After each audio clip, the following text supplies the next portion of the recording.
Now I want to talk about post-hypnotic suggestion. All hypnotic suggestion really is post-hypnotic suggestion. But when our clients are in our office, I want them to have a proof that they were hypnotized. When I'm done with the hypnosis process, I want them to immediately be able to know that something different has happened. And so I use this proof. It's a post-hypnotic suggestion. I tell them that when the session is over, that over the next couple of days, they'll notice the color red. It'll be brighter, sharper, crisper, clearer. And then when they see the color red, it'll bring a smile to their face, a sense of empowerment because they know that they've done a good job. And then I tell them this. And when our session is over, I'm actually going to show you my red Quick Trip cup. I'm always drinking iced tea. I'm always drinking out of big cups. They all have red lids. So I say to my client, I'm going to show you my red Quick Trip cup, and when you see it, it'll immediately bring a smile to your face, maybe even a bit of laughter as you realize that the change has already occurred, and you can feel wonderful about that.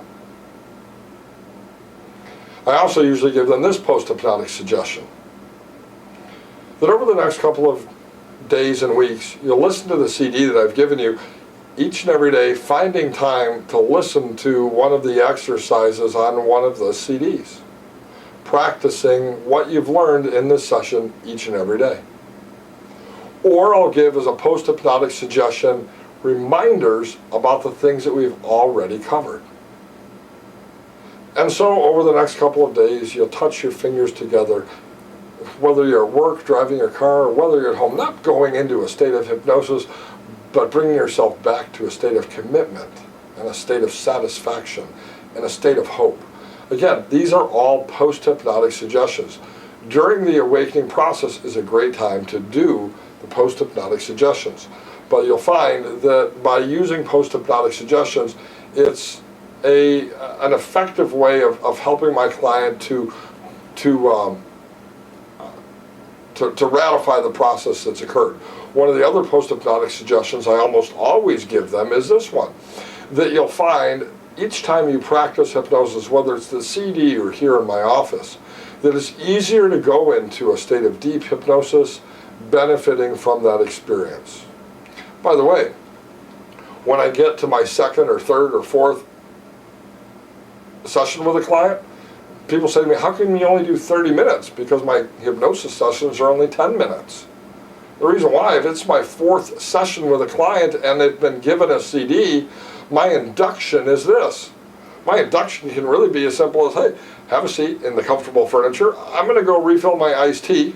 I've been talking a lot today.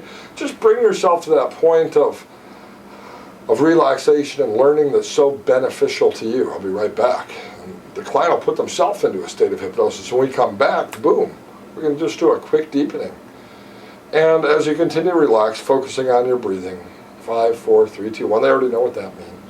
Let yourself continue to relax. And in this fourth session, I'm going to touch on a couple of suggestions that you've asked me to make today. And bingo, it really is a very simple process.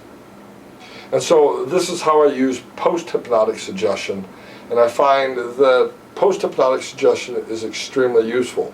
What happens when my client is reoriented from the hypnosis process, some people say awaken, but they're never asleep, so it's really reoriented. When they reorient from the process, the first thing I do is I grab the cup off my desk and I'll have a sip of my tea and I'll point out the red lid to them. I'll say, see the red lid on my Quick Trip cup? And they'll get a big smile on their face, and I'll even say to them, there's some laughter. That's a indirect suggestion. They'll begin to laugh a little bit. Then I'll say to them this, do you usually laugh or smile at a red Quick Trip cup? That's a very popular convenience store around my neighborhood. And they'll say no. And they know that something happened here. We're also going to talk about some other proofs that I use after we talk about the awakening process, the reorientation process, which is the next phase of the hypnotic process.